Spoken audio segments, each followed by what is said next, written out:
Bharat Ratna doctor Babasaheb Ambedkar यांच्या जयंतीनिमित्त आयोजित कार्यक्रमात माजी आमदार विलासराव जगताप यांनी अत्यंत परखड मत व्यक्त केले. समाजातील भोंदूगिरी बुवाबाजी विरोधात त्यांनी जोरदार आवाज उठवला.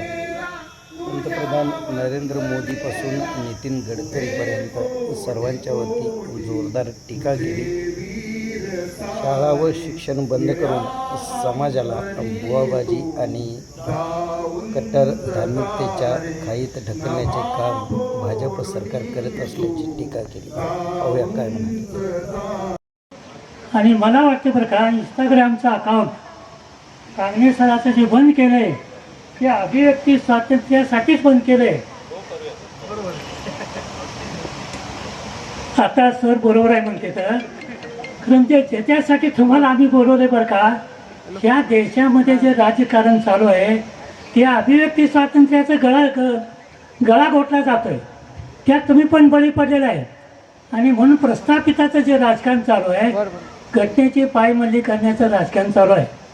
मगाशी तुम्ही कोणते नाव सांगितलं मला, तुम्ही घटनेचे शिल्पकार आंबेडकर नसून ते राव आहेत म्हणून BM राव त्यांनी सांगितलं. वास्तविक पाहता अशा पद्धतीनं ही घटना हळूहळू नष्ट करण्याचं काम ह्या सध्याचं सरकारचं चालू आहे. ह्याच्यावर ह्यांनी जरा सविस्तर बोलायची माझी अपेक्षा होती, परंतु तो जरा विषय त्यांनी झाकून ठेवलेला आहे. अभिव्यक्ती स्वातंत्र्याचा एवढ्या मोठ्या सोनू वांगचूकसारखा माणूस लडाखचा, ज्यांनी लडाखचं स्वातंत्र्य मागत होतं, त्याला राष्ट्रद्रोहाखाली त्याला जेलमध्ये टाकलं आणि अनेक महिने त्या माणसाला जेलमध्ये टाकलं. ज्याला न्यायालयामध्ये केस आले त्याला सरकारने बिनशर्त सोडून दिलं. असे अनेक लोक आहेत. स्नेहासिंग राठोड मला वाटतं, असे बरेच लोक तुम्हाला या देशातले सांगता येतील. ज्यांनी शासनाच्या विरोधात आवाज उठवला त्यांना देशद्रोह आणि त्यांच्यावर खटले दाखल करणं, त्यांना जेलमध्ये टाकायचं काम हे विद्यमान सरकार करते. याचं विस्तारानं हो कांगणे सर तुमच्याकडून मला अपेक्षित होतं. पण ठीक आहे, आज या देशामध्ये काय चाललेलं आहे, जिकडं तिथं आता कुंभमेळा चालू आहे त्याच्यावर सर तुम्ही बोलला अपेक्षित होतं. नाशिकचा कुंभमेळा चालू आहे, तिथं हजारो कोटी मातीत घातले जाते. कुणासाठी? ते गांजा फुकणाऱ्यासाठी. महाराज आहेत ना गाड्या ठेवून तिथं, कोण गांजा फुकतंय, कोण डागडं पडतंय, कोण उड्या मारतंय. अशा लोकांसाठी नाशिकला कुंभमेळ्यासाठी खर्च चालू आहे आणि हजारो झाडाची कत्तल चालू आहे. सरकार म्हणते झाडे जगवा, झाडे लावा. करताय का? त्या नेमकं उलटं करताय. मध्यंतरी प्रयागराजला कुंभमेळा झाला, तुम्हाला माहीत आहे. कोट्यावधी रुपये तिथं खर्च केले गेले आणि लाखो साधू संत आले. ज्या प्रयागराजमध्ये त्यांनी नारळ आंघोळ केले, मूत्र केले, विसर्जन केलं, त्या कुंभमेळ्याचं पाण्याची तपासणी झाली. ते कुणाकडून झाली? शासकीय प्रयोगशाळेमध्ये झाली, लक्षात ठेवा. आणि त्या पाण्याची ज्यावेळेला तपासणी झाली कुंभमेळ्याच्या पाण्याची, त्या ठिकाणी ते पाण्यामध्ये मलमूत्र ह्याचा अतिशय मोठ्या प्रमाणात समावेश होता. आणि ते पाणी आंघोळीच्या नाही, पिण्याच्या तर लायकीचंच नव्हतं, आंघोळीच्या सुद्धा लायकीचं नव्हतं. हे शासनाच्या प्रयोगशाळेने सांगितलेलं आहे. आणि आम्ही काय करतो, कुंभमेळ्यासाठी प्रयागराज जातो, इकडे जातोय आणि जाऊन तिथं पवित्रून येतोय. का जातोय आपण? मोदीसुद्धा नाही आले ना तिथं. मोदी नाही आले, देवेंद्र फडणवीस आले, आमचा कोण मोहन भागवत यानं पण नाही ना. आपल्याला वाटते का एवढी मोठी लोक त्या खरातकडे जातात म्हणल्यावर त्यांचं कल्याण झालंय, मग आपण त्या खरातकडे का जाऊ नये? ही जी समाजामध्ये भावना आहे बरं का, ह्याचा समाजावर वाईट परिणाम होते. हे कांगणे सर तुम्ही खरं म्हणजे जोडपून बोलायला पाहिजे. मी एक माझं उदाहरण देतो, जे आपल्याला पटत नाही ना ते आपण बोललं पाहिजे ना. आणि आज हे सगळे लोक, मोठे लोक काय करतात, आता गिरीश महाजन आहे त्याचा प्रमुख, काय उद्योग यांचा रस्त्याचं यांनी सांगितले.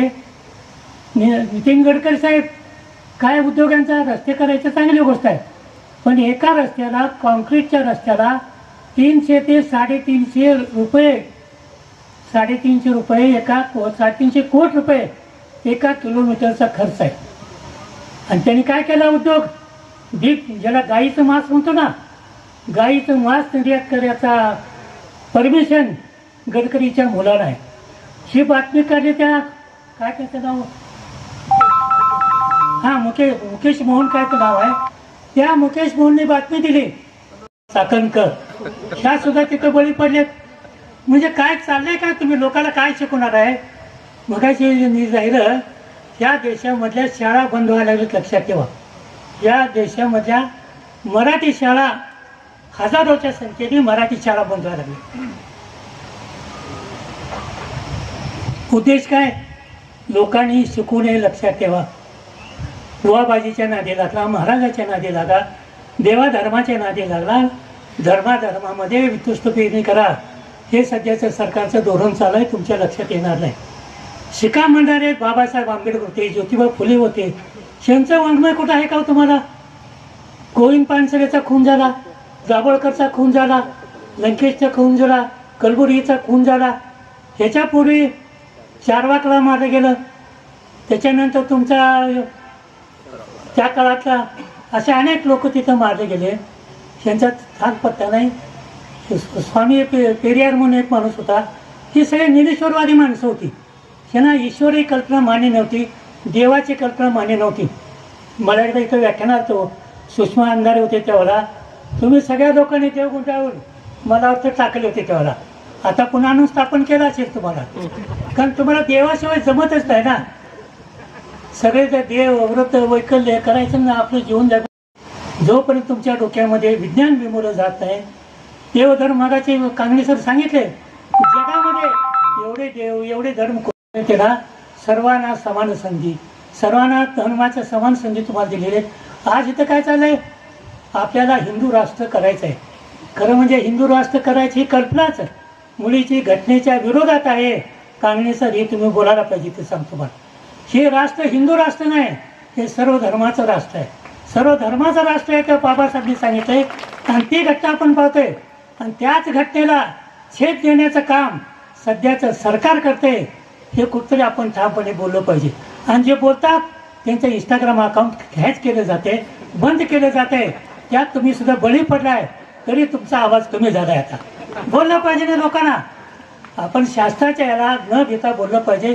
जो अभिव्यक्ती स्वातंत्र्याचा अधिकार आम्हाला तुम्हाला दिलेला आहे, त्या कुमार कावरानं एक गाणं गायलं होतं एकनाथ शिंदेवर, त्याला हक्कभंगाचा ठराव आणला विधानसभेमध्ये.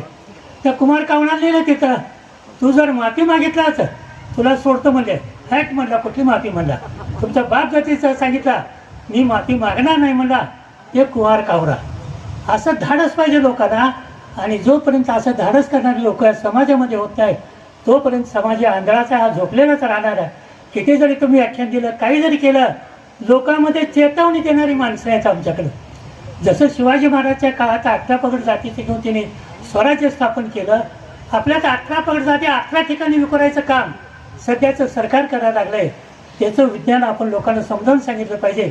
आणि जे जे सरकारची कुटील नीती आहे त्याच्या विरुद्ध प्रहार करणे, काँग्रेस तुमच्यासारख्याचं हे कर्तव्य आहे. काम तर आहे, कर्तव्य पण आहे.